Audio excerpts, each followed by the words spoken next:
My name is Angela Stevens. I'm a 37-year-old housewife.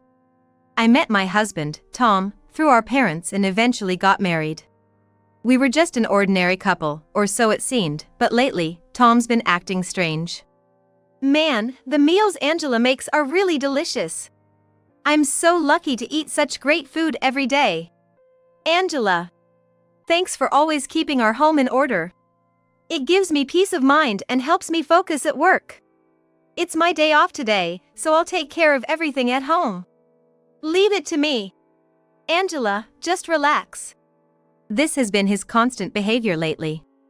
To an outsider, he might seem like the ideal husband, always appreciative and helpful with chores.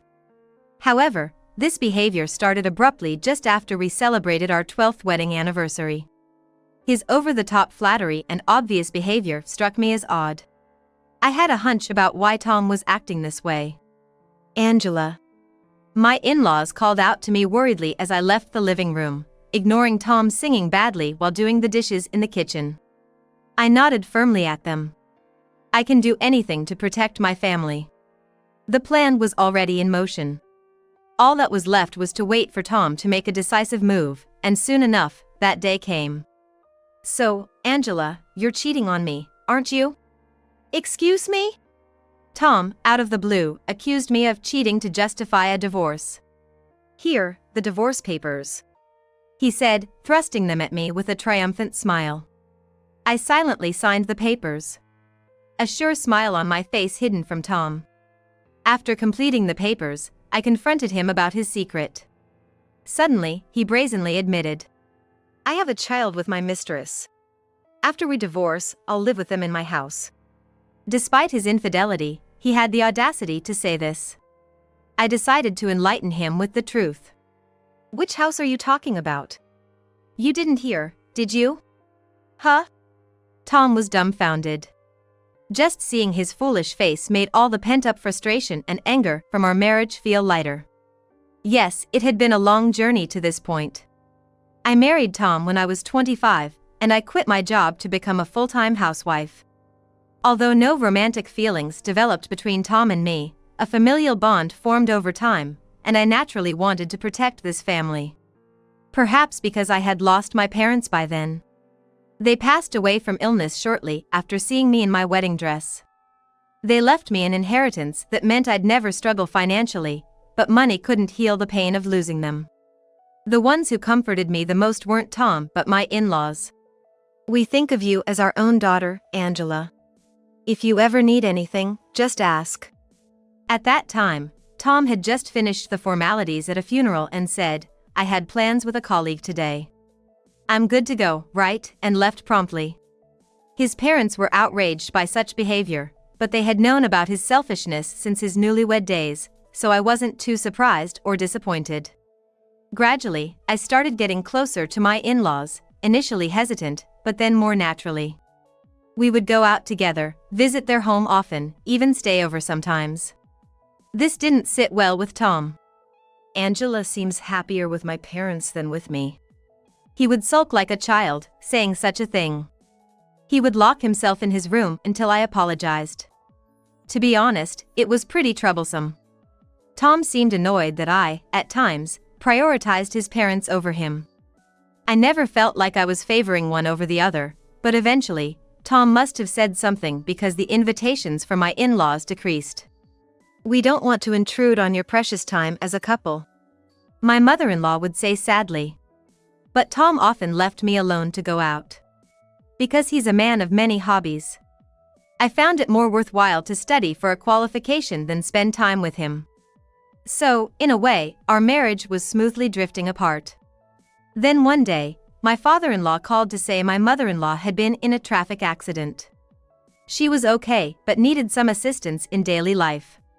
Hey, Dad's getting on in years, and it must be tough for him to help Mom by himself, right? How about we move in together? Tom suggested we move in with them. And I agreed, concerned about their well-being. Living together brought us even closer, both physically and emotionally. I took care of her during the day, and my father-in-law, still working, would take over at night. Neighbors joked we were like a real family. This also highlighted Tom's absence in caregiving. Despite suggesting the move, he never helped. He avoided even the slightest tasks. Whenever I asked, he'd dodge, claiming Mom would prefer it if you did it. Then, one day, Tom's attitude changed dramatically. It was the start of what I call the flattery festival. I listened to his praises with a detached heart. Before long, that day arrived. That night, he stopped me. "Can we talk?" We sat facing each other on the sofa. "What's up?" I asked. After some feigned hesitation, he blurted out. "Look, Angela, are you cheating on me?" "Excuse me?" I was taken aback by this unexpected accusation. Unperturbed, he rapidly continued. "That reaction. So, it is true, huh? How could you cheat? Why would you do that? If you had any problems with me, you could have just said so," Tom said, holding his head, putting on an act as a husband betrayed by his wife. "What is this?" I was astounded. Tom's scheme was all too obvious. His recent, blatantly obvious flattery was just a ploy to make himself appear as a grateful husband now turned into a victim of infidelity. But if he thought such a transparent and sloppy act would cover up his own actions, he's seriously mistaken. I just looked down at him, silent. This unexpected turn didn't really affect my plan. So, what to do now? Tom's poor acting continued. "But maybe I did something wrong too. I apologize for that. Staying with me, Angela probably won't be happy. Thinking of your happiness, I've made this decision." He said this in a self-righteous tone and pulled out a divorce paper. "Here, this is the divorce paper." His smug grin was barely concealed. "If it's an act, at least do it properly." I looked at Tom with half-closed eyes. He was presenting the divorce paper under the pretense of considering my feelings. Maybe for Tom, this was quite a well-thought-out strategy. Or perhaps, it wasn't his idea. Someone else's suggestion? Still, the performance was too wooden and pitiable. "All right," I said, without arguing or making excuses, and started signing the divorce paper. Tom looked bewildered. The mask had fallen off. Or should I say, his true colors. Regardless of whether I had cheated or not, Tom was probably planning to insist on my infidelity and push for divorce. Thinking back, I had never openly defied Tom since our marriage. Did he see me as a weak-willed and easily swayed person? Such a shallow thought. After completing the paper, I said, "I'll take care of this." Then, I looked straight at Tom. He froze under my gaze. I began, "By the way. Why did you think I was cheating?" "What?" Tom looked puzzled for a moment, then reverted to a more assertive tone. "That's because I saw you secretly meeting an unknown man the other day." "The other day? When exactly?" "The other day means the other day. About a week ago." "What time are you talking about? Approximately 1 week ago." "The other day means just that, the other day. Let's see, it was around 3 a.m., I think. Yeah, you entered a cafe near the station, right? I saw it with my own eyes." Hearing Tom's words, I was sure there was no lie in his statement. Indeed, one afternoon a week ago, I did meet someone.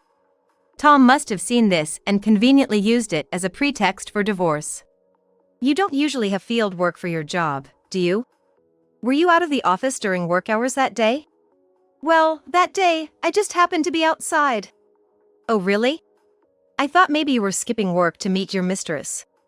Considering your work schedule at the office, any lie would be easily exposed. You should have thought that setting through. "What did you say?" I could clearly see which of my words unsettled Tom. I let out a light laugh. "Didn't you hear? I said you might have been cheating, meeting your mistress instead of working. You're having an affair, aren't you?" My accusation made Tom's eyes widen.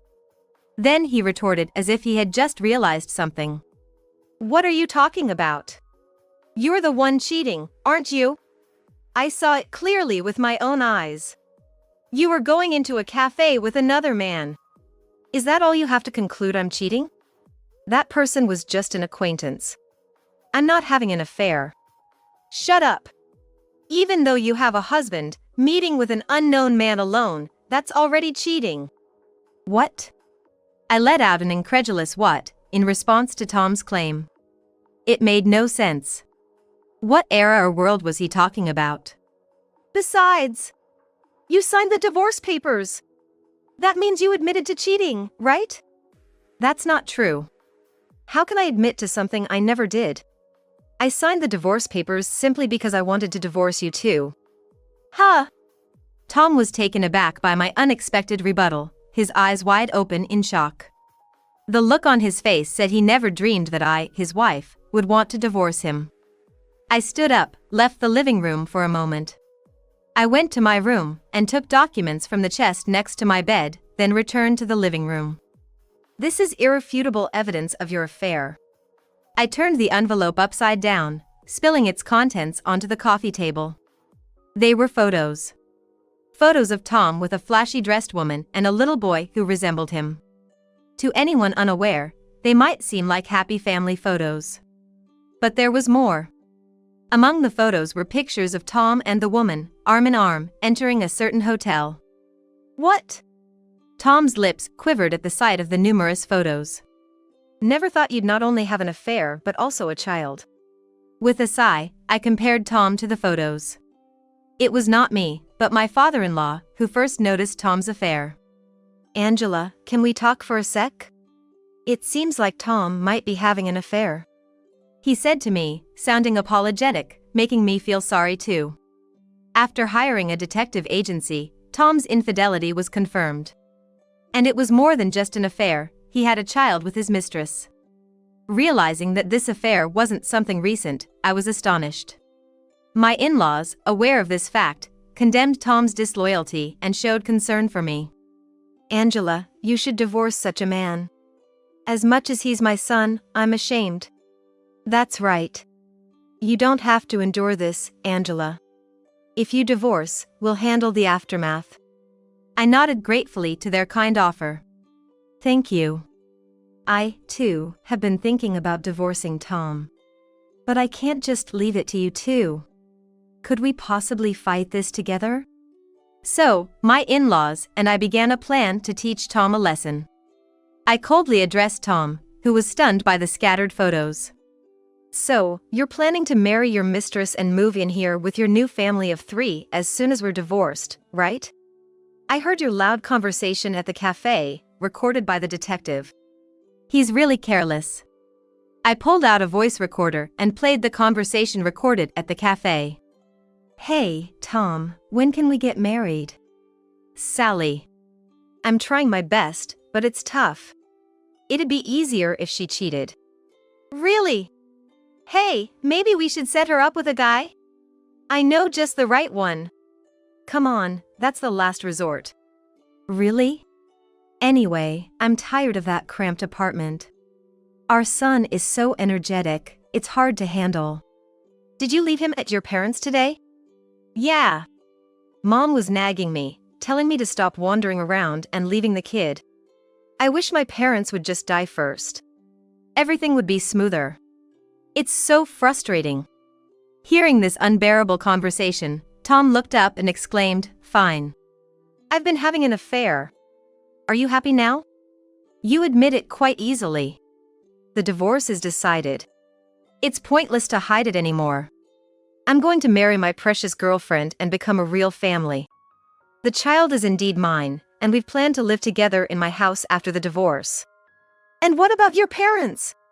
I'll send them to a facility or something. They have enough money for their old age. Too bad for you, huh? What? You must have been cozying up to them for the inheritance, right? Sorry, but their savings will go to the facility, and this house will be mine. What a waste of 10 years caring for them. As a housewife, you'll struggle without me. Tom sneered with an ugly expression. If this is his true nature, then hiding this hideous side was his only commendable act. But that won't change the fact of our divorce. I decided to bring Tom back to reality. By the way, Tom. What? You keep saying you'll live in my house. Which house are you talking about? Huh? At my question, Tom seemed confused about what I meant. What are you talking about? My house is my house. I'm talking about this family home. But this house belongs to your father and mother, right? That's what I mean. Once we put them in a facility, it becomes mine as inheritance.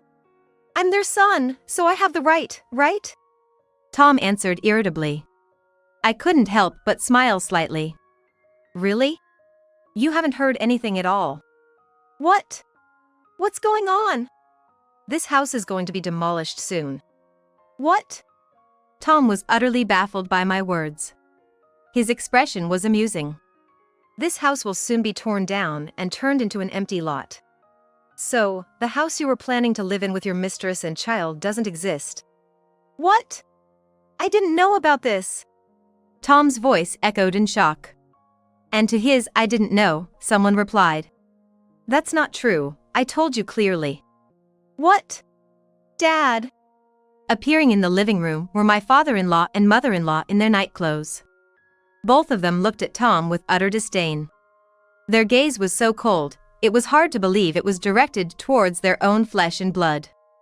Hey, Dad! What's this about demolishing the house? What's to say? This foolish son of ours. Tom flinched at his father's angry shout. I, too, was startled by my father-in-law's loud voice, a first for me. My usually stooped, frail-looking in-laws stood tall, staring down at my husband. They looked grand and dependable. A man who cheats on his wife like you. Aren't you ashamed as a man, no, as a human being? But, I mean, not just that. You never help Angela or us, always loafing around or escaping on your days off. As for the house, I told you clearly. It's going to be gone soon, so you should start looking for a new place. But you were too busy with your mistress on your phone, just nodding along. That doesn't count as telling me. And why suddenly demolish the house? There's no need, right? If the house is gone, what will happen to you guys? To hear such concern from the one who planned to kick us out. My father-in-law snorted, and Tom groaned in frustration. Then, he glared at me. You must have put them up to this, right? Dragging my parents into our marital issues, how low can you go? The one who's low is you! Exclaimed my mother-in-law, standing with support from my father-in-law. I hurriedly took her hand and seated her beside me. This house was getting old, and we had been planning to demolish it and sell the land soon. Angela has been helping us with this for a long time. Why are you consulting Angela? She's just a stay-at-home wife, right? Angela is not just any housewife. At this, my father-in-law gave me a nod, signaling it was okay to reveal the truth. You might not know this, but Angela inherited her late parents' estate, which includes managing several properties.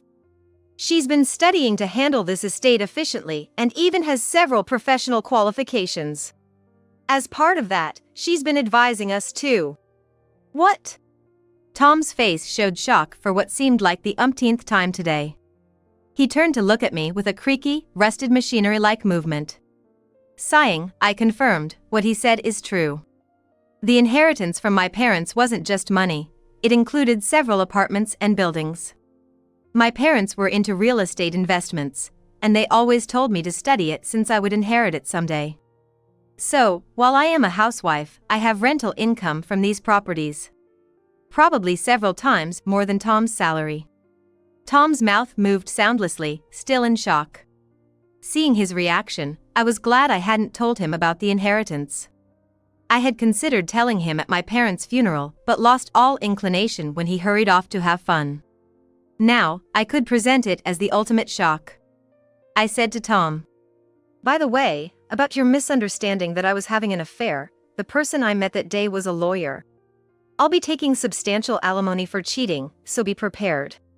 Also, the demolition of this house starts next week. Make sure you move out by then. Next week? Yes. By the way, didn't you notice? We've been gradually moving out the furniture and appliances. Didn't you realize? Oh!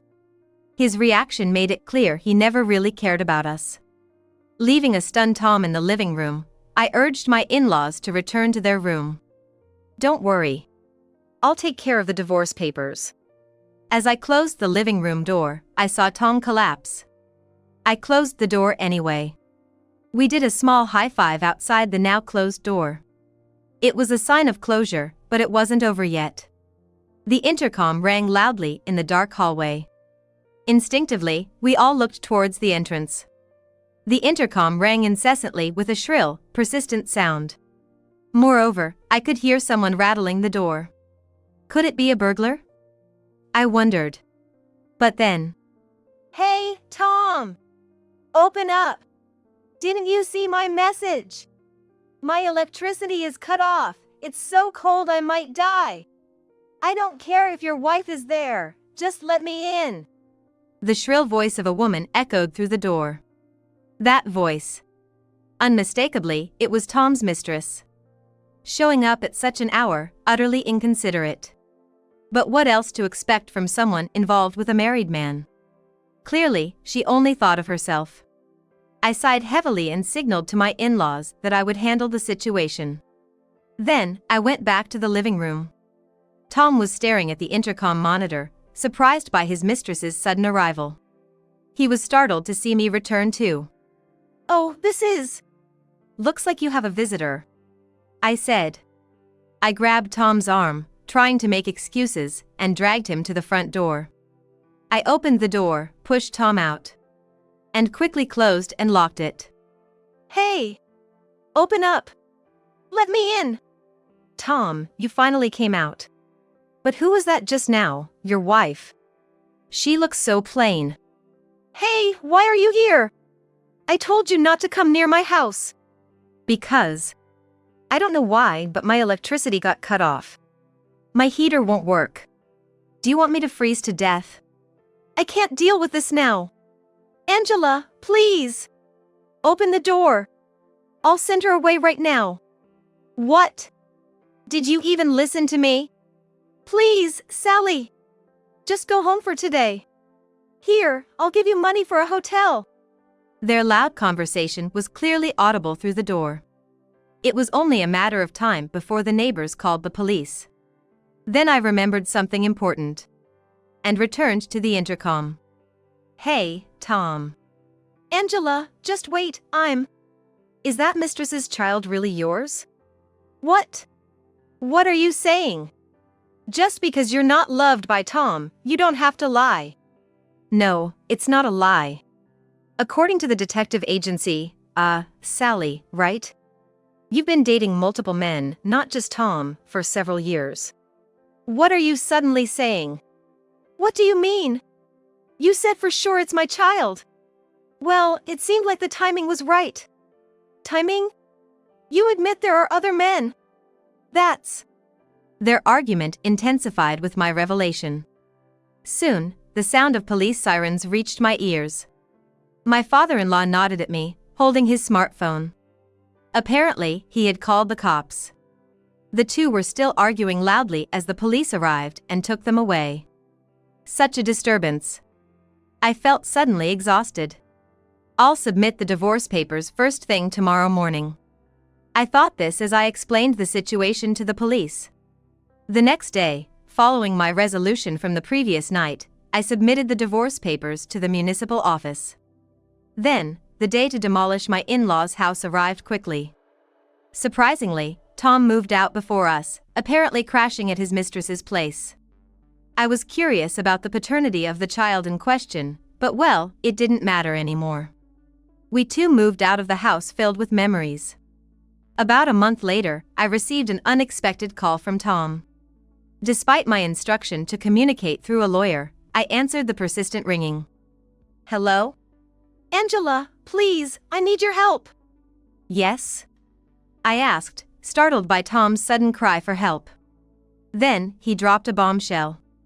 "My house has burned down." "What?"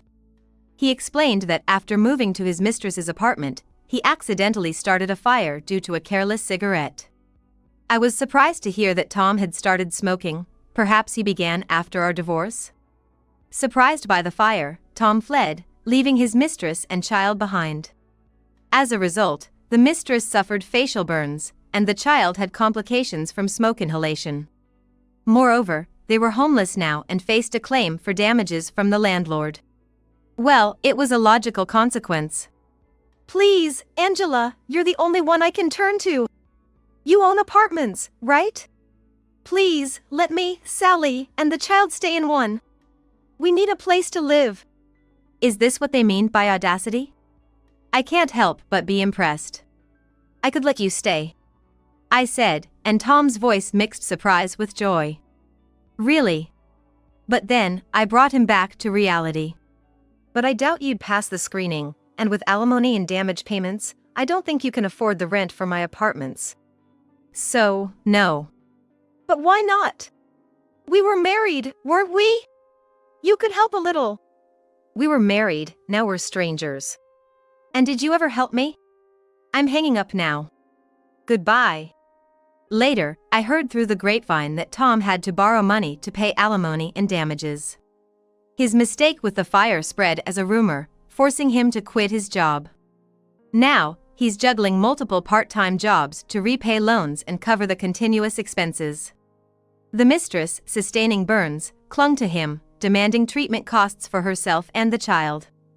As for me, I used my funds and the money from selling the land where my in-laws' house stood to remodel one of my apartments into a barrier-free residence for seniors. With this, I believe my in-laws can now live much more comfortably and securely than before. It was my selfish wish to keep living with my in-laws, who were initially planning to enter a facility as Tom had suggested. It was my wish to continue living with my in-laws.